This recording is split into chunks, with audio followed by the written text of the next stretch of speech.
Hey, I want to talk about comic books. I remember when I was about 18, 19, I was dating a girl and she was pissed at me and she said, I can't believe I'm dating a guy who's going to UCLA and still reading comic books. And now I feel totally vindicated that I chose comic books over her because, I mean, obviously this was the wise choice. My first love was Marvel Comics. I'll always be a Marvel kid at heart. And my I collected. I read Spider-Man, Thor, X-Men, some Doctor Strange, some Captain America, and some of the odd ones. But I was never really an Avengers fan because they seemed like the whole sluts of the MCU. Because you ask who's an Avenger, and if you're talking about comic books, it's a revolving door. Being an Avengers member is like their roster was constantly changing. Um, Made me somehow lose respect for them. But I certainly love the individual members, Iron Man, just all of them. And now we're seeing with the movies. I was just watching Werewolf by Night, and who's there? Man Thing. Man Thing. I was like, Manny, you're looking good. That's great. I mean, I had almost forgotten about Werewolf by Night.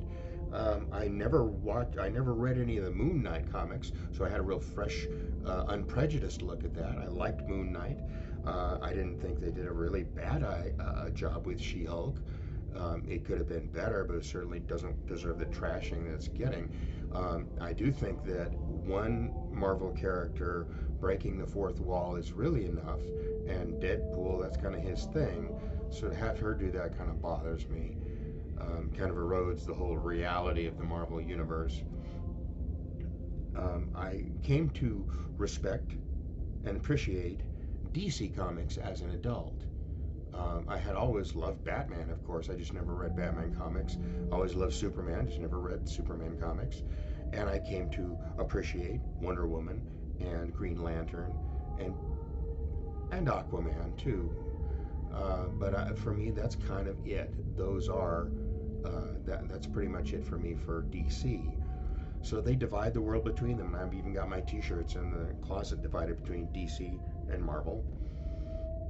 Um, I identified so much with so many of the Marvel characters, with Spider-Man and his being so human and having these human problems and teenager problems and dating in school and stuff like that made him so human. I loved everything that Captain America stood for, and the struggles he had with being an American, being a patriotic American in modern times. And I love Benedict Cumberbatch is so spot on casting as Doctor Strange, just as Hugh Jackman is spot on for Wolverine, even though he, like Jimmy Cagney, is really at heart, he's a song and dance man.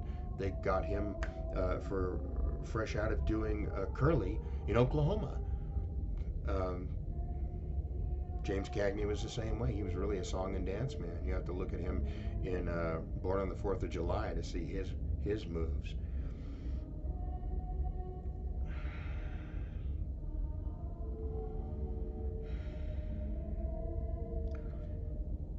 I always wanted to be a superhero somehow, at least as close as I could be, to be as physically strong as I could be, and fast as I could be, and as dangerous as I could be. Because I came to learn that there are monsters out there, and sometimes the police can't stop them, so somebody has to.